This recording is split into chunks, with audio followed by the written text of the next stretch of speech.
আবার দুটো হাত দিয়েছে।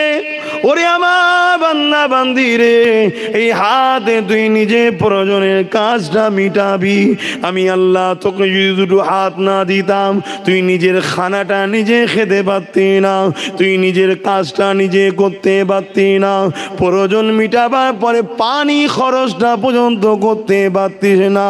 লোকের অপেক্ষায় তোকে থাকতে হতো, একদিন দুদিন তিন দিন করে দিত, একদিন তারাও তোর উপরে বিরক্ত বোধ করত। আমি আল্লাহ তোকে অসহায় করিনি রে, আমি আল্লাহ তোকে দুটো হাত দিয়ে পাঠিয়েছি। আমার দিয়ে হাত দিয়ে তুই গরিবের পক্ষে লড়াই করবি, এতিমের পক্ষে লড়াই করবি, বিধবার পক্ষে লড়াই করবি, মা বাবার সেবা করবি। আমার দুটো হাত দিয়ে তুই নিজের মাতৃভূমিকে বাঁচাবি, মাতৃভূমির জন্য লড়াই করবি। আমার দুটো হাত দিয়ে তুই সমাজে শান্তি প্রতিষ্ঠিত করবি, আমার দুটো হাত দিয়ে তুই হালাল ইনকাম করবি, আমার দুটো হাত দিয়ে তুই এতিম গরিবদেরকে দান খায়রাত করবি, আমার দুটো হাত দিয়ে তুই আলেমদেরকে সেবা করবি, আমার দুটো হাত দিয়ে তুই আলেমদের পিছনে ঘুরবি। এ আমার বান্দা বান্দি রে, আমার দুটো হাত দিয়েছি ইনসাফে ঝান্ডা ধরবি। এই দুটো হাত দিয়ে আবার যখন প্রয়োজন হবে আমি আল্লাহ আমার কাছে দোয়া চাইবি। বড় দুঃখের বিষয়, আমার কমের ছেলে আজকে দুনিয়ার লোভ লালসায় পড়ে গিয়ে জালিম অত্যাচারী শয়তানদের ধোঁকায় পড়ে গিয়ে আমাদের ছেলেরা এই হাত দিয়ে গানের টাকা খরচ করছে, এই হাত দিয়ে পানসান তৈরি করছে, এই হাত দিয়ে এমন করে গান তৈরি করছে, এই হাত দিয়ে দুনিয়া জমিনে জালিম অত্যাচারী স্বৈরাচারীদের জন্য এই হাত দিয়ে কাজ করে বেড়াতে লেগেছে। এই হাত দিয়ে গরিবদেরকে লুটছে, এই হাত দিয়ে এতিমদেরকে লুটছে, এই হাত দিয়ে সমাজে তোলা তুলে বেড়াচ্ছে। সামান্য পার্সেন্ট পাচ্ছে, বেশিটা ওর শয়তানদের কাছে পৌঁছে যাচ্ছে। অথচ এ নিজে কত বড় পাপী হয়ে যাচ্ছে একবারও আমার কম ভাবছ না। এ আমার কমের সন্তানেরা মনে রেখে দিও, আল্লাহ পাক ছাড় দেয়, ছেড়ে কিন্তু দেয় না। পরিবর্তন হয়ে যাও, তওবা করে নাও, আল্লাহর কাছে ফিরে আসো, নবী মুহাম্মদ রসুলের সুন্নাত অনুযায়ী জিন্দা রাখো। এই হাত দিয়ে নবীর ঘর মাদ্রাসা বানাও, এই হাত দিয়ে মসজিদ বানাও, এই হাত দিয়ে ডাল ভাত যা আল্লাহ তোমার কপালে রেখেছে হালাল খাও, হালাল খাও, হালাল খাও। কেননা দুদিনের দুনিয়া আল্লাহ তোমাকে আখিরাতে দেবে।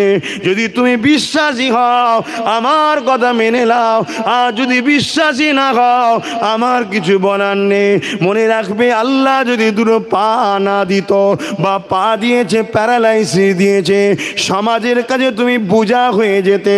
তোমার বাপ মাও তোমাকে একদিন গুরুত্ব দিত না, তোমার ভালো ভাইটাকে গুরুত্ব বেশি দিত, তোমার বুকটা ফেটে যেত। কিন্তু আমার আল্লাহ তোমাকে তা করে না। আল্লাহ সুন্দর দুটো পা দিয়েছে, বান্দারে আমার দিয়া পা দিয়ে আমার মসজিদে আয়। আমরা মসজিদে যাই না, আল্লাহর দুশ্মনদের সাথে জাহান্নামের জন্য ওই যাত্রার দিকে যায়। আল্লাহ দুটো পা দিয়েছে, বান্দারে কোরআনের মাহফিলে আয়। আমরা কোরআনের মাহফিলে যাই না, অথচ চরিত্রহীন বিহায়া বেশরিয়াতি ছেলে মেয়েদের মজলিসে আমরা সেখানে আগিয়ে আগিয়ে যাই। আল্লাহ দুটো পা দিয়েছে, ওরে আমার বান্দা বান্দি রে, আল্লাহর ওলিদের দরবারে যা। আমরা ওলিদের দরবারে যাই না, দুনিয়া জালিম অত্যাচারী নেতা লিডারদের মিটিং মিছিলে চলে যায়। অথচ আল্লাহ দেয়া দুটো পা দিয়েছে, এই পা দিয়ে তোমার আমার উচিত এলাকার বিমারিকে দেখতে যাওয়া, তাকে দেখতে যাই না। অথচ এলাকার কোন গরিবের ওপরে যদি জুলুম করতে হয়, এই পা দিয়ে তখন হেঁটে হেঁটে যেতে লেগেছি। মনে রাখবে, আমার আল্লাহ ছাড় দিয়েছে, ছেড়ে দেয়নি। সুম্মা নবিকা খরা ফাইজাকুম কিয়ামুন ইয়ানজিরুন, ওই ময়দানে মাশরে আল্লাহ কিন্তু তোমার আমার হিসাব নেবে। কানা মিকদারু 50 আলফা সানাতিন, 50,000 বছর এই জমিনের ওপরে তোমাদের দাঁড়াতে হবে। কত বছর? 50,000 বছর দাঁড়িয়ে থাকতে হবে। সেদিন তুমি পায়ের হিসাব দিও যে এই পাটা কোথায় কোথায় লাগিয়েছো। তুমি যদি মনে করো যে আমি মিথ্যা দুনিয়ায় বলে পার পেয়ে যাচ্ছি, আখেরাতেও পার পেয়ে যাব না। আখেরাতে তোমার এইখানটার কথা হবে না, আখেরাতে তোমার পা তোমার বিরুদ্ধে সাক্ষী দেবে যে আল্লাহ এই পা দিয়ে যাত্রায় গেছে, ফাংশনে গেছে, সিনেমায় গেছে, জুয়ায় গেছে, মদে গেছে, বেশরিয়াতি খারাপ জায়গায় গেছে, বরবাদ অত্যাচারী জায়গায় গেছে। এই পা তোমার বিরুদ্ধে সাক্ষী দেবে। আমার ভাইদেরকে বলবো পরিবর্তন হও। আমরা তোমার নবীর পক্ষে থেকে কথা বলছি, কথা আমাদের নয়, মুখ আমাদের, কথাগুলো নবীর, নবীর পক্ষে আমরা দাওয়াত দিচ্ছি। যেমন দেখবেন এলাকার কোনো একজন বড় মাপের নেতা আছে, তার পক্ষে হাজারো লোক কথা বলে না। তা আমরা যারা আলেম ওলামা আছি, আমরা রসুলুল্লাহর পক্ষে বলি, অন্য কারো পক্ষে নয়। কথা শুনছেন তো নাকি? তাই তোমরা যদি বিশ্বাস করো আমাদের কথাকে, পরিবর্তন হও। তোমাদের চলার রাস্তা ভুল হচ্ছে, তোমাদের উঠা বসার জায়গাটা ভুল হচ্ছে, তোমাদের কথাবার্তার স্টাইল ভুল হচ্ছে, তোমাদের জীবনযাপন জিন্দেগি পালন করার রাস্তাটা ভুল হচ্ছে। তোমাদের উচিত আমিনা লালকে মডেল বানানো, আমার রসুলের অনুসরণ করে জীবন যাপন করা।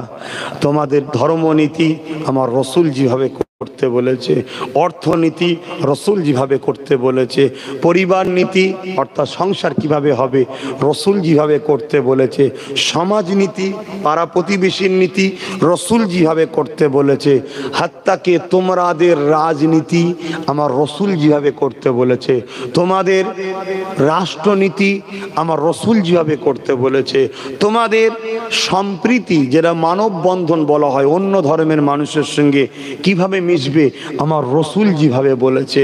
দুনিয়ার কেউ তোমার আমার জন্য মডেল নয়। রসুল ছাড়া অন্য কাউকে ফলো করা তোমার আমার জন্য হারাম। শুনছো না? শুনছো না? আর সব জায়গাতে ধ্বংস বরবাদ। একমাত্র মুক্তি হলো মোহাম্মদ রসুল। জোরে বলুন সুবহানাল্লাহ। যদি মানার হয় নাও, না মানার হয় না নাও। আমরা ওই জালিমদের মতো নয় যে আমারটাই মানতে হবে, নাই মেরে ফেলবো না। দিলাম, লিবার হয় লাও, না লিবার হয় না লাও। কিন্তু মনে রাখবে, নিলে 100% শান্তি, না নিলে দুনিয়া আখিরাতের বরবাদ। প্রমাণ দেখো না, প্রমাণ দেখো। মদিনা ছিল পৃথিবীর বুকে সব থেকে পিছিয়ে পড়া জায়গা, যেটাকে ইয়াসরিব বলা হতো। আমার নবী যাওয়াতে তো নাম হয়েছে মদিনা, শহরে নবাবী। কিন্তু সব থেকে পিছিয়ে পড়া জায়গা ছিল, বিমারের জায়গা ছিল, অসুস্থতার জায়গা ছিল, ভয়ের জায়গা ছিল, মূর্খতার জায়গা ছিল, অশিক্ষিতর জায়গা ছিল, বর্বরতার জায়গা ছিল, খুনের জায়গা ছিল। দুনিয়ায় যত পিছিয়ে অকর্মের জায়গা ইয়াসরিব ছিল। মানুষ ভয়ে যেত না, আবহাওয়াটাও ছিল এমন, মানুষ বিমার হয়ে যেত। আল্লাহ নবীকে আমার আল্লাহ বললেন হিজরত করো মক্কা থেকে। আমার রসুল ইয়াসরিবকে পছন্দ করলেন। সাহাবারা বললেন হুজুর মিশর থাকতে আপনি ইয়াসরিবে যাবেন কেন? মিশরে চলুন না হুজুর, শিক্ষা আছে, আলো আছে, শহর উন্নত। আল্লাহ নবী বললেন আমি মোহাম্মদ এসেছি পিছিয়ে পড়াকেই তো আগে নিয়ে আসতে। জোরে বলুন সুবহানাল্লাহ। হুজুর ওখানে বিমারের জায়গা। আল্লাহ নবী বললেন সব জানি, আমি মোহাম্মদ তো ওটাকে পরিবর্তন করার জন্যই যাচ্ছি। জোরে বলুন সুবহানাল্লাহ। আল্লাহ নবী গেল, মদিনার মানুষ আমার নবীকে ইস্তেকবাল করে মেনে নিল, ওয়েলকাম জানালো। তালা আল বাদরু আলাইনা মিন সানিয়াতিল ওয়াদাই। নবী পাককে বনার রকম স্লোগান দিয়ে আর ইস্তেকবাল করে করে করে করে পুরো মদিনার নর নারী বাচ্চা সবাই আমার রসুলকে অ্যাকসেপ্ট করলো, মেনে নিল। আমার নবী তাদের জন্য ধর্ম সেন্টার তৈরি করলেন এবং সাথে সাথে শিক্ষা কেন্দ্র তৈরি করলেন। শুধু ধর্ম শিক্ষা নয়, শুনছেন, আমার নবী সমস্ত রকম শিক্ষা কেন্দ্র তৈরি করলেন।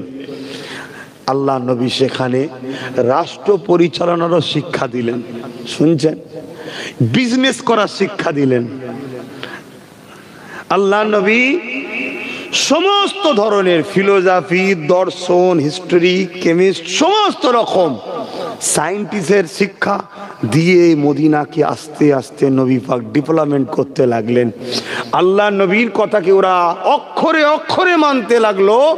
পৃথিবীর শ্রেষ্ঠ আজকের দিনে যদি কোনো জায়গা থাকে সেটা হলো মদিনা শরীফ। জোরে বলুন সুবহানাল্লাহ, আরো জোরে বলুন সুবহানাল্লাহ। আমেরিকা পরমাণু বোমা তৈরি করেছে, ঠিকই কথা, মানুষকে ধ্বংস করার মেশিন করতে পেরেছে, কিন্তু মানুষকে জুড়ার মেশিন নাই আমেরিকাতে। শুনছেন, একটা সংসারকে বাঁচাতে তারা পাচ্ছে না। আর আমার নবী মদিনাকে এমন ট্রেনিং দিয়েছে, সেই দিন থেকে নিয়ে আজ পর্যন্ত মদিনাতে শান্তি সর্বদিক দিয়ে মদিনা উন্নত হয়ে আছে। জোরে বলুন সুবহানাল্লাহ। তা আমরাও যদি রসুলকে মেনে নিই, সব থেকে পিছিয়ে পড়া জাতি, পিছিয়ে পড়া জায়গা, এবং আনসার যাদেরকে বলা হয় সব থেকে অবহেলিত যারা ছিল মদিনাবাসী, যাদেরকে লোক ঘৃণা করত, আজকে বলুন পৃথিবীর বুকে শ্রেষ্ঠ আমাদের কাছে কার? আনসাররা নয়? বলুন বলুন। আনসার পর্যন্ত যারা মদিনাবাসী তাদেরকে আনসারি বলা হয়, যারা মক্কাবাসী তাদেরকে মুহাজিরিন বলা হয়। আমাদের কাছে শ্রেষ্ঠ আনসাররা হয়ে গেল। জোরে বলুন সুবহানাল্লাহ। তুমি আমি যদি সেই নবীকে মেনে নিই, তুমি আমি শ্রেষ্ঠ হব। বলো, দুনিয়ায় তো অনেক হাতড়ালে, দিশে তো খুঁজে পাচ্ছ না। ফিরে আসো, নবীর পক্ষ থেকে ডাকতে এসেছি, আসো আসো। তবে ধোঁকাবাজ যারা আছে, অনেকে বিগত দিন ভালোবাসার নামে আমার কাছে জুটেছিল, অনেকে, সবাই নয়, তবে সংখ্যাটা খুব কম, খুব বেশি নয়। তারা অনেকে পরবর্তীতে গাদ্দার হয়েছে। কি হয়েছে? গাদ্দার, ধোঁকাবাজ। আল্লাহর কাছে তাদের বিচার দিয়ে রেখেছি, এদের মাফ নাই। এদের কি নাই? মাফ নাই। কেন? আল্লাহ রসুল বলেছেন প্রকাশ্য দুশ্মনের ক্ষমা আছে, মুনাফেক গাদ্দারের মাফ নাই। মুনাফেক গাদ্দার যেমন, ধরুন একসাথে লড়াইয়ের ময়দানে গেল, হঠাৎ করে ময়দান থেকে ফিরে চলে গেল, আল্লাহ নবী বলছে এদের তওবা আল্লাহ কবুল করবে না। কেন? এরা যদি প্রথম থেকে না আসতো, যতজন ছিল ততজন সেই মন বলে লড়াই করত, কিন্তু এরা হাফ রাস্তা থেকে সরিয়ে দেওয়ার জন্য বাকি যারা রয়ে গেল তাদের মনটাকে দুর্বল হয়ে যায়। এজন্য এদের তওবা আল্লাহ কবুল করে না। তা আমি ওই গাদ্দার যারা করেছে তাদেরকে বলবো, তোমরা হয়তো মনে করতে পারো আমি হজ করলে মাফ হয়ে যাবে। না বন্ধু, সব হাজি জান্নাতে যাবে না। সব হাজি জান্নাত যাবে নাকি? এই কথা বলবেন তো? তাহলে 4.5 লাখ খরচ করলেই তো জান্নাত কনফার্ম। চুরি করে হোক, ঝেড়ে হোক, এতিমের ঝেড়ে হোক, হ্যাঁ